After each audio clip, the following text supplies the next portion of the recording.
Guys পাহাড়ের উপরে এসে সবার অবস্থা শেষ। তো এখন এখানে পেঁপে পাইছি, পাহাড়ি পেঁপে নাকি এটা? হ্যাঁ, এই পেঁপের দাম আমাদের সবচেয়ে বড়টা নিচ্ছে এখান থেকে 200 টাকা। আসলে এমন একটা অবস্থায় পড়ছি, দাম দর পরে, খাওয়া বড় কথা। আমার খুব সুন্দর করে পেঁপেটাকে একবারে সাইজ করতেছে আমাদের জন্য। পাহাড়ি পেঁপে একেবারে ফ্রেশ। এই যে বিসমিল্লাহ করবো আমরা। নরম। ও এই যে বিচি ফেলা দিলাম গাইস, অনেকগুলো বিচি ফেলে গেছে, গাছ হবে আবার এখানে, পেঁপের গাছ হবে। রাকিব কেউ বেঁচে খেও না আবার ভাই। আসো।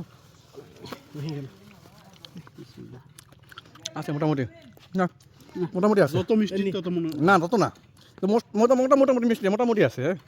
ধোয়া নাই তো আমার। আর দোয়া লাগে না। আরে বেশি ছাড়া হুম। কেন ছাড়া খাওয়াই দাও খাওয়াই দাও, বেশি জানি ছাড়া কেন খাওয়াই দাও।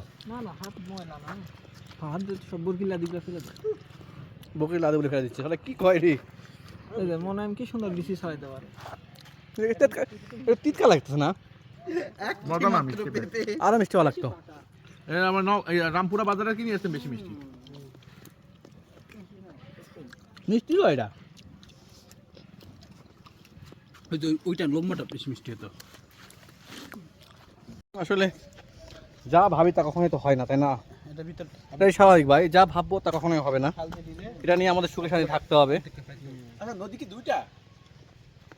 না একটাই ঘুরে গেছে, নদী একটাই, চার বিভিন্ন দিকে ঘুরে গেছে আর কি। মোটামুটি হাসিনা যদি এখানে পালা থাকতো তাহলে জীবন বাঁচানোর জন্য খাইতে হবে ভাই। 7 দিন পর না খাই আপনি।